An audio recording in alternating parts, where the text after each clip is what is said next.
Katrina is actually banned, a new Legion duo makes its return to Vanguard, and we've got insane reprints on low rarity. And to top it all off, Nightrose and Harri are confirmed to return.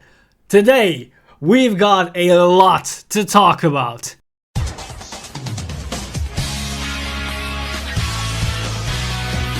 Stand up! Vanguard! Hey Cardfighters, welcome back to another Cardfight update, and today we've got a lot of new information revealed to us in today's live stream. Not only did we get more cards for the premium collection, we also got more cards for Silver Petal Dragonflame, and to top it all off, today they revealed the entire card collection for the upcoming special reprint set, so we know all the new reprints that are in that specific set. And we're still not done, as they also revealed the new artwork, so they're confirming the new VRs for the set after Silver Petal Dragonflame. And yet on top of that, we also got the brand new Banlist. So without any further ado, let's just dive into all the new information, as this will probably be a long one, and I try to keep everything as quick and concise as possible. So let's start off with the simple information, and let's go over the new card reveals for the Premium Collection 2020 and the upcoming Silver Petal Dragonflame, as we got 3 new cards revealed in this particular livestream. So we start off with the brand new Premium Collection Stride for Oracle Think Tank, and let me tell you, when I saw the artwork, I immediately knew it was an Oracle Think Tank unit, but for some reason the artwork reminds me of Nightmare Dolls. So if somebody said to me, this is a new Nightmare Doll Stride, I will immediately believe you. But that's not the case, as here we have Sterling Witch Momo. So a brand new Witch Stride, which will do absolute zero with the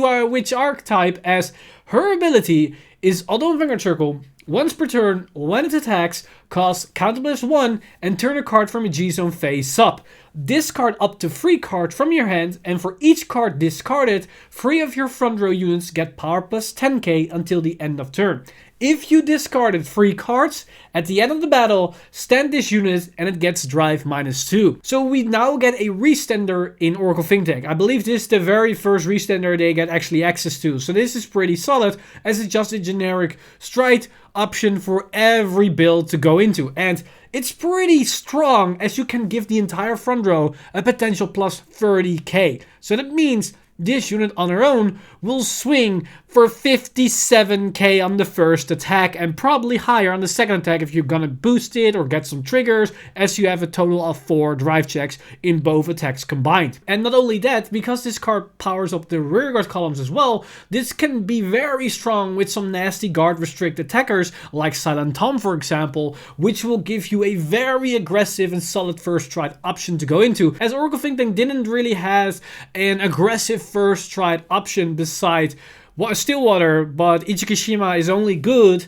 if you can activate the GB3. Without it, not really doing a lot. And what's interesting is that this skill really is very similar to the latest Grade 3 double R that we revealed for the upcoming Silver Petal Dragonflame set, that was, I believe, Goddess of Harvest, Otogo Sahime, which has a very similar skill with the discard 3 and gaining a bunch of power and having effect on the Vanguard Circle, so it's very offensive focused. This is basically a stride version of this card. So maybe this card will be very effective and will be a very good fit for the upcoming support for Oracle Think Tank that might have a discard focus. So forcing yourself to discard 3 cards might sound bad, as it's a -2 in general, but that might actually be not the case, as we're probably going to see some discard synergy cards within the new support for Oracle Think Tank. So this is a really nice stride option for Oracle Think Tank in general, and might even become better the moment we're going to see the upcoming Oracle Think Tank support. But we didn't only get stride cards and Oracle Think Tank support cards, as we also got 2 cards for the upcoming Silver Petal Dragonflame set,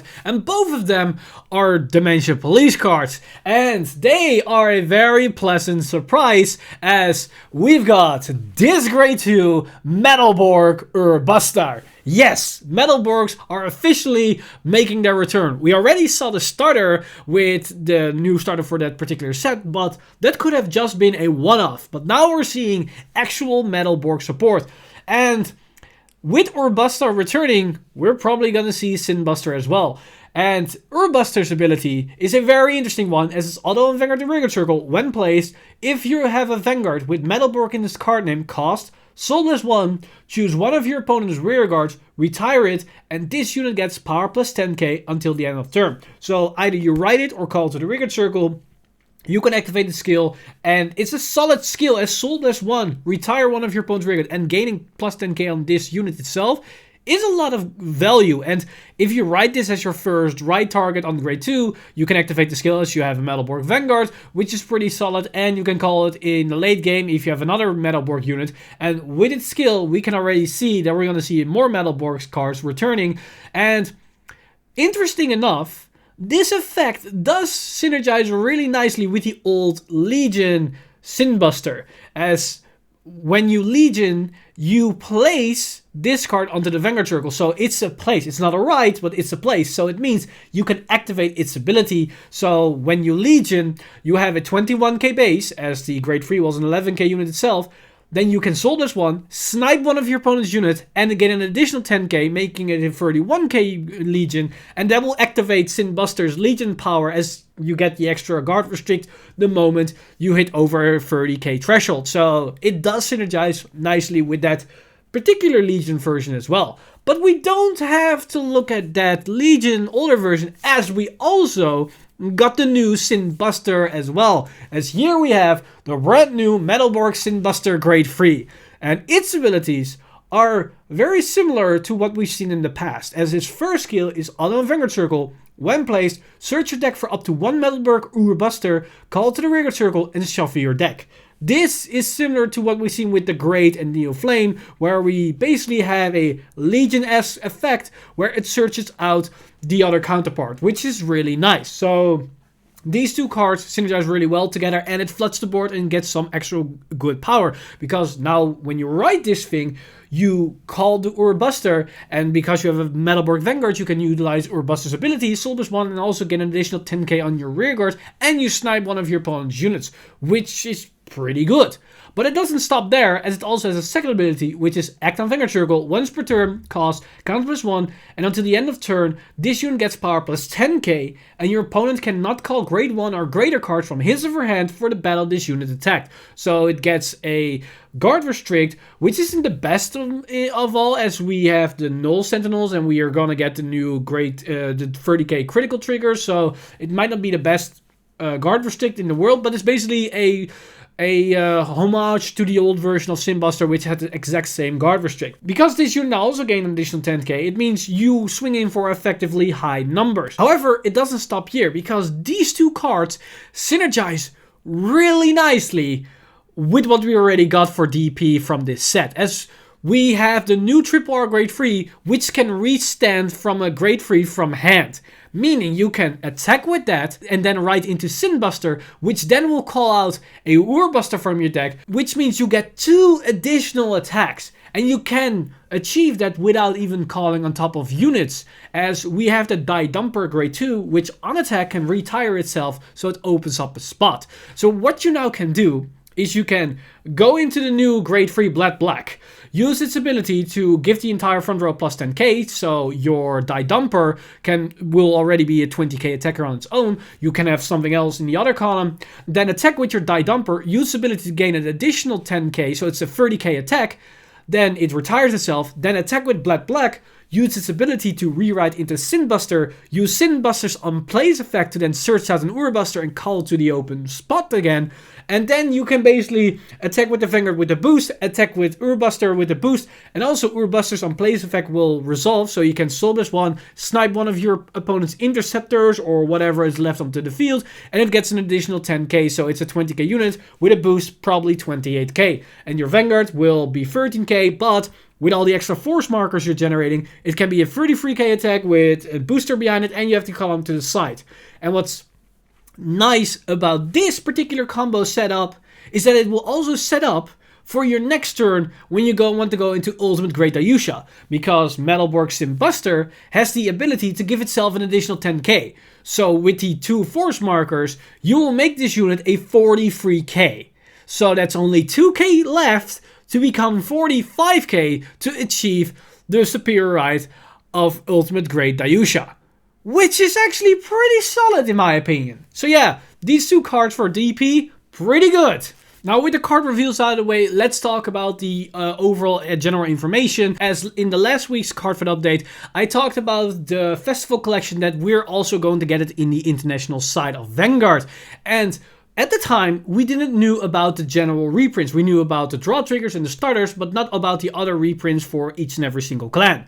But today, they revealed the entire list for that set, so we know all the reprints in that particular set. And let me tell you, those reprints are looking really spicy. They hit some solid targets within this particular set. Not for every clan, but for a lot of them, they did. And I'm not going to go in detail in this video as that would be way too long. So tomorrow I will make a separate video where I go into detail about the festival collection, about every single reprint, and talk about how effective they are and what it could mean for budget players or just general players that want to pick up these clans, and if this will make an impact. And I can give you a spoiler alert, this will have an impact in standard as well as in premium, because some cards that will be reprinted in this set are staples for both formats. Now, with the news about one set out of the way, let's talk about another set, as they revealed the set that will come after Silver Petal Dragon Flame. As here we have VBT09,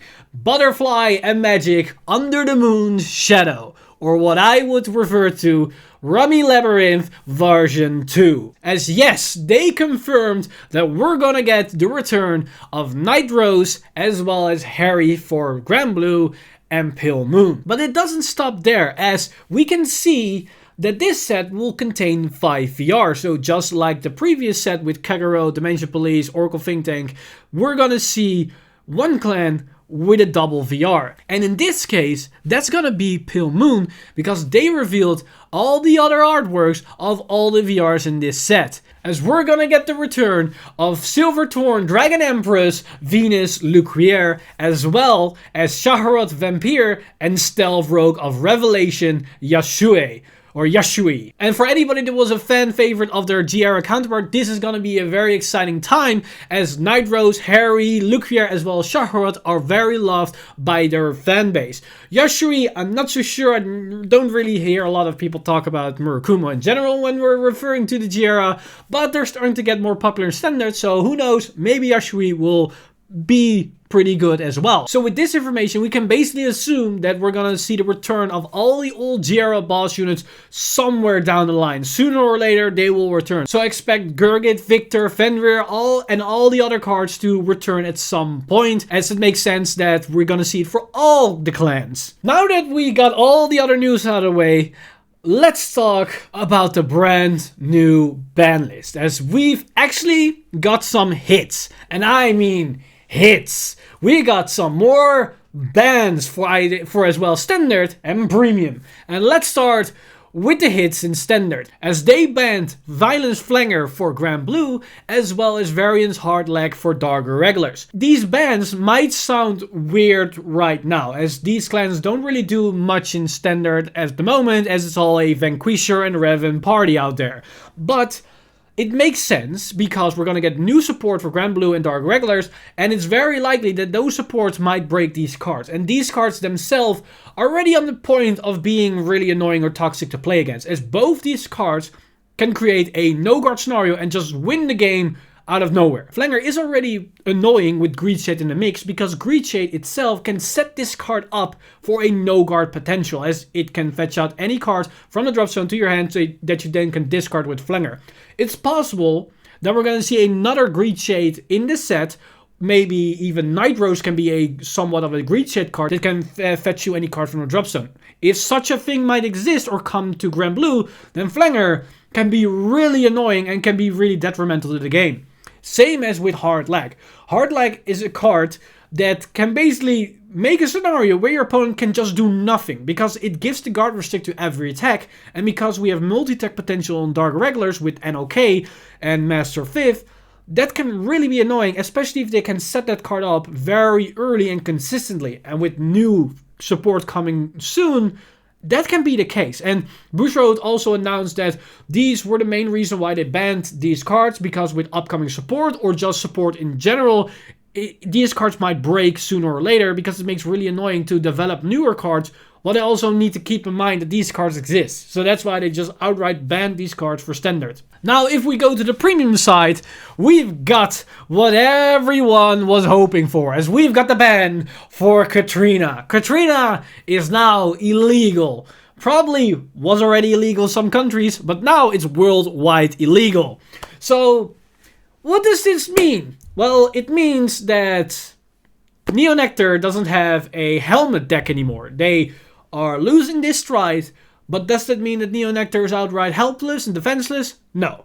They still got the entire token engine, which is pretty solid on themselves. They also can utilize the entire new Cray Elemental series. They can just use the Cray Elemental cards, combine it with the token generators, and you have a deck that's actually pretty good and really aggressive in the early game. So you shouldn't underestimate Neonectar. And what Neonectar now also can do is take a look at the Arsha side of things, as we got the new stride for the premium collection coming up that synergizes really nicely with the Arsha mechanic. So that's also a pretty good solid deck. Might not be tier 1 or anything in the same caliber as Katrina, because Katrina would probably reign supreme if she was still unrestricted. But it's nowhere near that Neonectar would do nothing in premium.